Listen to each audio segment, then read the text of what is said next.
घर ज्या जागेर आसा त्या जागेचो आनी घराचो मालकी हक्क म्हणजे ओनरशीप रायट प्रूव जाल्या शिवाय त्या घराचें रेग्युलरायझेशन करूंक मेळना अशें एक डिसिजन आमच्या हायकोर्टान हालींच दिलें.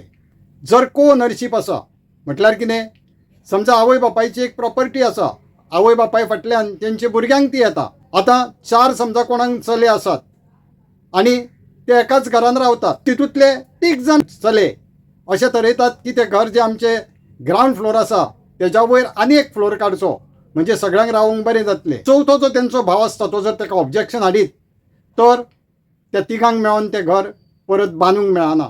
कारण कायद्यान सगळ्या को ओनराची म्हणजे सहमालक जांकां आमी म्हणटात त्या सगळ्यांचे कन्सेंट मान्यता कितेंय तुमी कन्स्ट्रक्शन करतले वा रिपेर करतले, रिनोवेशन घराचें करतले, एक्सटेन्शन करतले तर गरज आसता. समजा एक घर आसा आनी त्या घरान आवय बापाय वांगडा ते 4 भाव रावताले आनी आवय बापूय मरतकच व्हडल्या भावान तें सगळें घर आपल्या ताब्यान घेतलें आनी धाकट्या भावांक बऱ्या भशेन सांगलें की तुमी जो आमच्या घरा सभोवतानी तो जागो आसा थंय तुमी घरा तुमची जाय तशी बांदा आनी रावात.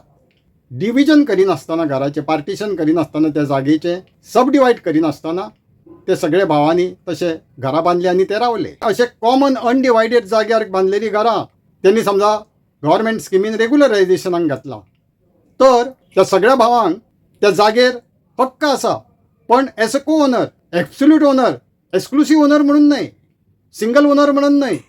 मागीर अशें जर कितें केसी आसा तर सगळ्यांनी NOC दिल्या शिवाय ते रेग्युलरायज करूंक मेळचें ना. जरी प्रत्येक भावान आपले पयशे मोडून आपल्या बापायच्या जागेर घर बांदलां तरी सुद्दां तांकां बाकीचे भाव जर बरेपण ना बाकीच्या भावां कडेन आनी तेणी जर ऑब्जेक्शन हाडलें तांकां त्या जागेन एज अ को ओनर हक्क आसून ओनरशीप रायट आसून सुद्दां तांकां बांदूंक मेळचें ना. म्हणून अशी जर कोणाचेर पाळी येयल्या तर सगळ्यांनी बऱ्या भशेन कन्सेंट जर दीत तर एक वेळ ते रेग्युलरायझेशन जावं येता.